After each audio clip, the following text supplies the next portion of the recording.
Sagul kulun faise iddo kunranu kasi sagul kulun faise iddo kunranu kasi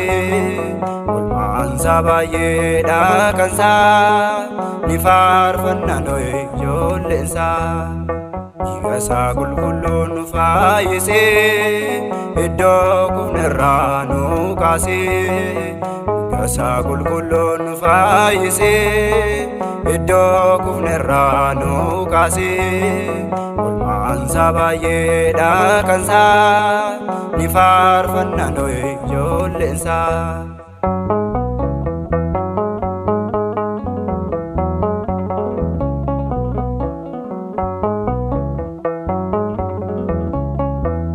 oljenerno tolhna murma sajabsi jalala wambaye tae onofi gonfa ulfina ibsenofi paisana dunya goftada dinota kenya kanide paisana dunya goftada dinota kenya kanide sagul kulun faise iddo kunranu kasi sagul kulun faise iddo kunranu kasi ulman sabaye da kansa ni farfanna noy jollensa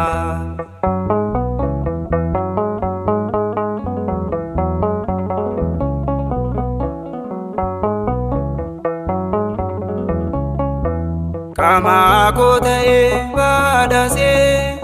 akada dabe no dabe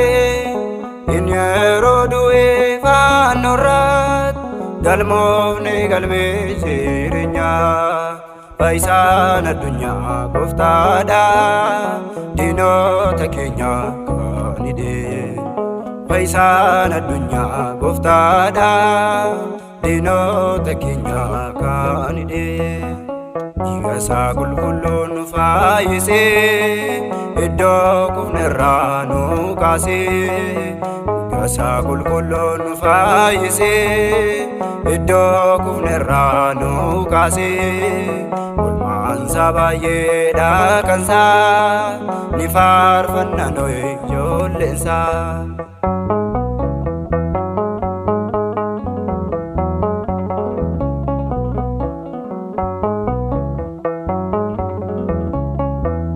angadalota kumati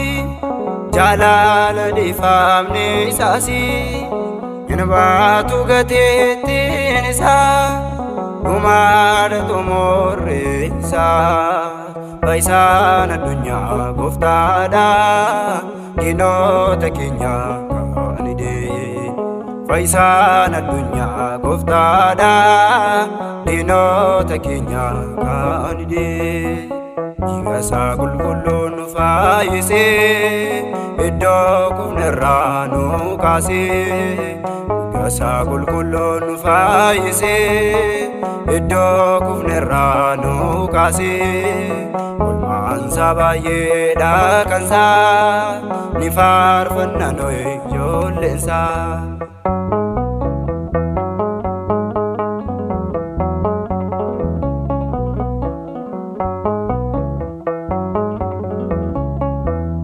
Ikan ufate kan baredi waka kam kansa fakate dalonni faiso sadagaw bara barana kabaja paisana dunya goftada dinota kenya kanide paisana dunya goftada dinota kenya kanide sagul kulun faise iddo kunranu kasi Isaa qulqulluun nu fayyisee iddoo kufnerraa nu kaasee oolmaansaa baay'eedha kansaa ni faarfanna nuyi ijoolleensaa. Isaa qulqulluun nu fayyisee iddoo kufnerraa nu kaasee Isaa qulqulluun nu fayyisee iddoo kufnerraa nu kaasee oolmaansaa baay'eedha kansaa ni faarfanna nuyi ijoolleensaa.